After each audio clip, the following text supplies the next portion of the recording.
Bonjour mes amis, rendez-vous du lundi, capsule de développement personnel.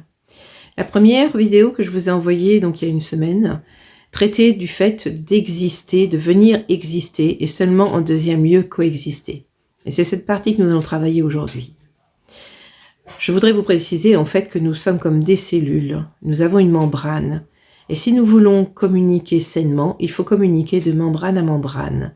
Je veux dire par là qu'il ne faut pas qu'il y ait un envahissement ou un système dans lequel vous auriez ouvert des portes un peu trop à des personnes que vous aimez ou que vous craignez.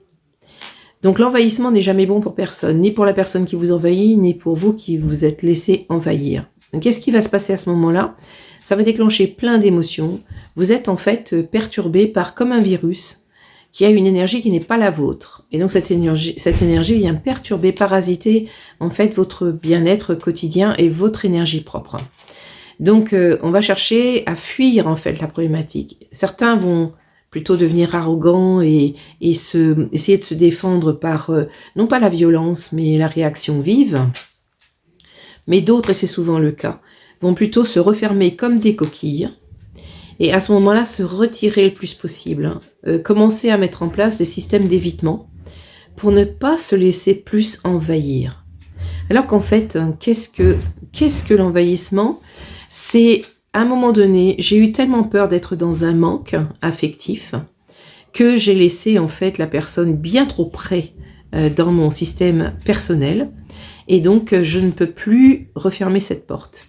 Donc, il s'agit de se réapproprier l'espace que j'ai laissé à cette personne et de le réhabiliter, de le revivre, de le réhabiter et refermer cette porte et avoir une relation saine avec cet autre qui restera dans sa membrane et moi dans la mienne. En fait, chacun sa route. Alors, à quel moment on pratique en fait cet envahissement? Bien, nous le pratiquons et nous aussi le recevons et le subissons. Souvent avec nos parents ou avec nos enfants ou avec nos partenaires, il y a toujours une histoire d'intimité. Donc c'est des très très proches en règle générale. Mais le problème c'est que quand la porte est ouverte, elle reste ouverte. Et à ce moment-là, on peut subir d'autres envahissements, d'autres personnes vont prendre du pouvoir sur nous. Et à chaque fois nous faire réagir de façon électromagnétique à tout ce qu'elles vont nous dire ou tout ce qu'elles vont nous faire. Donc, reprenez simplement votre pouvoir en pensant que je me remets au centre de moi, je shoot, mais il suffit de le penser, toute énergie contraire, extrinsèque, qui est à l'intérieur en fait de ma bulle, je la shoot, je la sors, je la laisse partir, et puis je remplis cet espace qui a été vidé, et je me le réapproprie, et je referme mes frontières. Voilà, ça peut se faire en méditation, ça peut se faire pour chaque individu qui vous pose problème. Alors, on ne lutte pas contre cette personne, on lui permet de retrouver son axe à elle et son espace vital à elle. Et donc, son essence sera la même chose que la nôtre.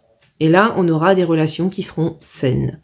Donc, je viens d'abord exister, je suis la personne la plus importante pour moi, mais je ne peux pas exister seule et je vais donc devoir coexister. Mais cette coexistence doit être saine.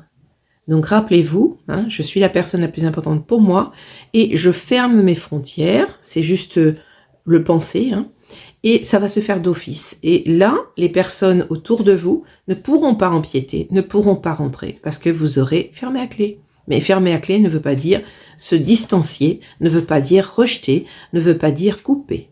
En fait, il faut qu'on soit juste comme les cellules. Pensez-y de membrane à membrane. Voilà, je vous laisse méditer cette petite information de cette journée. Je vous dis à très bientôt. Nous continuerons ce travail de développement personnel de base, en fait. Ça, ce sont de grands principes que je vous donne pour essayer d'améliorer votre quotidien, votre vie en général et surtout arriver à moduler vos émotions qui sont souvent provoquées par ceux qui nous entourent. Voilà. Je vous souhaite une bonne journée. Je vous dis à très bientôt. Et puis, travaillez bien ce que je viens de vous donner. Essayez de le réfléchir, de le penser et de le mettre en pratique. Voilà, à la semaine prochaine, lundi prochain. Au revoir.